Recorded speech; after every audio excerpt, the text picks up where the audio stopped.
Hello guys, I am Poonam Sikarwar and welcome on my channel baby and you. आज की ये video बहुत interesting है क्योंकि आज मैं आप सबको नॉर्मल डिलीवरी से रिलेटेड बहुत सारी टिप्स देने वाली हूँ, लेकिन उसके लिए आपको ये वीडियो पूरा देखना पड़ेगा। और अगर आप मेरे चैनल पे फर्स्ट टाइम आए हो तो इस चैनल को ज़रूर सब्सक्राइब करें, जिससे आपको बहुत सारी इंटरेस्टिंग वीडियोज़ मिलेंगी। देखिए, आजकल मोस्टली डिलीवरीज जो हैं वो सिजेरियन हो रही हैं, मतलब कि आप ये सोच लीजिए कि 10 में से 8 डिलीवरी जो है वो आजकल सिजेरियन ही होती हैं। और इसके पीछे जो मेन रीज़न है वो है कि लोगों में नॉर्मल डिलीवरी से रिलेटेड अवेयरनेस बहुत कम है। आजकल लेडीज़ स्ट्रेस बहुत लेती हैं एंड थर्ड कि आजकल लेडीज़ पेन को ज़्यादा बियर नहीं करना चाहती हैं और इस वजह से वो अपनी सी सेक्शन की डिमांड करती हैं। लेकिन अगर आपको कुछ ऐसी टिप्स के बारे में पता होगा जिनको अगर आप अपनी थ्रू आउट प्रेगनेंसी में फॉलो करोगी तो आपकी भी नॉर्मल डिलीवरी हो सकती है।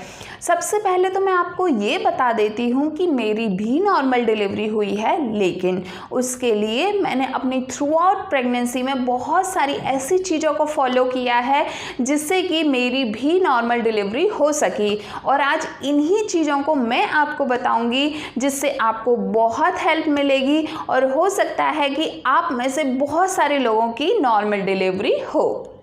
फर्स्ट टिप जो आपको फॉलो करनी है वो है वॉक। आपको अपनी थ्रू आउट प्रेगनेंसी में वॉक ज़रूर करनी है और वॉक में आपको एटलीस्ट 30 से 45 मिनट वॉक ज़रूर करनी चाहिए। आपको अपना डेली का रूटीन सेट कर लेना चाहिए कि मुझे इतनी वॉक करनी ही है।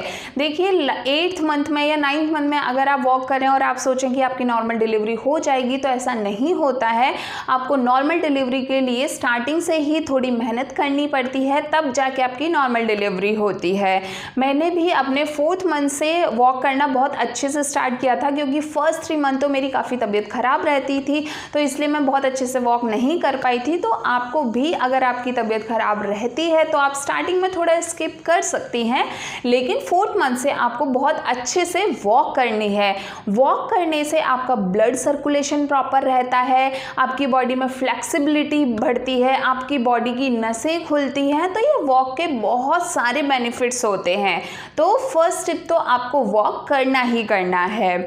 जो सेकंड टिप है वो है एक्सरसाइज करना। आपको अपनी प्रेगनेंसी में एक्सरसाइज ज़रूर करनी है और जो हाउसवाइफ लेडीज़ होती हैं उनके लिए मैं सबसे अच्छी एक्सरसाइज मानती हूँ कि वो अपने घर का झाड़ू पोछा ही कर लें, वो सबसे बेस्ट एक्सरसाइज होती है।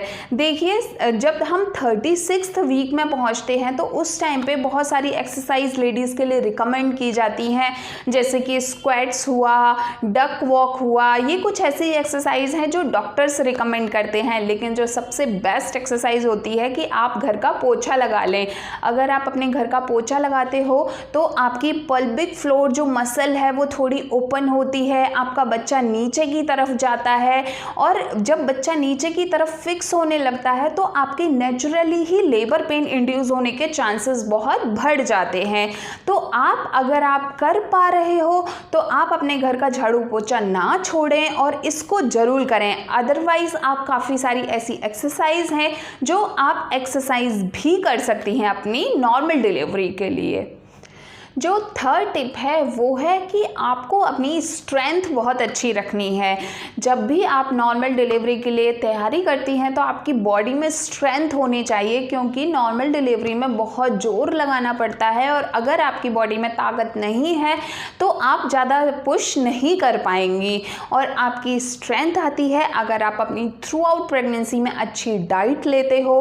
अपनी डाइट में आयरन, प्रोटीन, कैल्शियम, ये सारी चीज़ें इंक्लूड करते हो तो आपकी बॉडी में स्ट्रेंथ आती है। आपको अपनी थ्रू आउट प्रेगनेंसी में अच्छी से अच्छी डाइट लेनी है। आपको अपनी डाइट में फ्रूट्स, जूसेस, अपने हीमोग्लोबिन को सही रखना है और जो भी आपके डॉक्टर प्रीनेटल विटामिन सजेस्ट करते हैं उन सब को लेना है, जिससे कि आपकी बॉडी में स्ट्रेंथ रहेगी। और जब आपको नेचुरल डिलीवरी होगी, आपकी नॉर्मल डिलीवरी होगी, तो आप अपने बच्चे को अच्छे से पुश कर पाएंगी और आपको ज़्यादा प्रॉब्लम नहीं आएगी। जो फोर्थ टिप है वो है कि आपको अपनी थ्रू आउट प्रेगनेंसी में एक्टिव रहना है। एक्टिव रहना बहुत ज़रूरी होता है अगर आप अपनी नॉर्मल डिलीवरी चाहती हैं। और एक्टिव रहने का मतलब है कि आपको अपने घर के छोटे मोटे काम करते रहना है, आपको घूमना है, आपको ऑल टाइम बेड पर लेटे हुए नहीं रहना। हाँ, मान सकते हैं कि आपको जब थकान हो जाए तो आप रेस्ट करें, फिर थोड़ा बहुत काम कर लें, फिर आप रेस्ट करें, फिर थोड़ा बहुत काम कर लें। इस टाइप से आपको कंप्लीट 9 मंथ्स को कंप्लीट करना है। और अगर आप वर्किंग लेडी हो तो आपसे ज़्यादा कुछ नहीं हो पा रहा है तो एटलीस्ट आप वॉक करें। अगर आप पूरे दिन में 20-30 मिनट वॉक भी कर लेंगे तो वो भी सफिशिएंट होता है। उन लेडीज़ को बहुत प्रॉब्लम आती है जो वो कंप्लीट 9 मंथ्स में बेड रेस्ट पर रहती हैं और वो उठती नहीं हैं, खुद को एक्टिव नहीं रखती हैं, तो ऐसी लेडीज़ को बहुत प्रॉब्लम होती है। जब तक कि डॉक्टर आपको कंप्लीट बेड रेस्ट सजेस्ट ना करे, आप बहुत ही आलस में ना रहें, थोड़ा अपनी बॉडी को एक्टिव रखें जिससे कि आपकी बॉडी में अच्छे से फ्लेक्सिबिलिटी रहेगी और आपकी बॉडी में स्टैमिना भी बढ़ेगा और आपको नॉर्मल डिलीवरी के चांसेस बढ़ जाएंगे। जो फिफ्थ टिप है जो आपको फॉलो करनी है वो ये है कि आपको अपने 8th मंथ के बाद में घी का कंज्यूम करना है। घी आप इस तरीके से कंज्यूम कर सकती हैं कि थोड़ा सा गुनगुना दूध लें, उसमें 1 चम्मच घी डालें और उसको पी जाएं, या फिर आप पानी में भी घी का कंज्यूम कर सकती हैं। कुछ लोगों से मैंने ये भी सुना है कि वो चाय में भी कंज्यूम करते हैं, तो आप किसी भी तरीके से इसको कंज्यूम कर सकती हैं। ये आपने बहुत सारी दादी नानी से सुना होगा कि घी पीने से हमारा बच्चा नीचे की तरफ खिसकता है, तो ये वो गलत नहीं कहती हैं। इसके पीछे बहुत सारे साइंटिफिक रीज़न होते हैं। अगर आप घी कंज्यूम करते हो तो आपके बाउल मूवमेंट इंक्रीज हो जाते हैं और उसकी वजह से आपके कॉन्ट्रैक्शंस बढ़ने के, आपके नेचुरली लेबर पेन इंड्यूस होने के चांसेस रहते हैं, जिससे आपकी नॉर्मल डिलीवरी हो सकती है।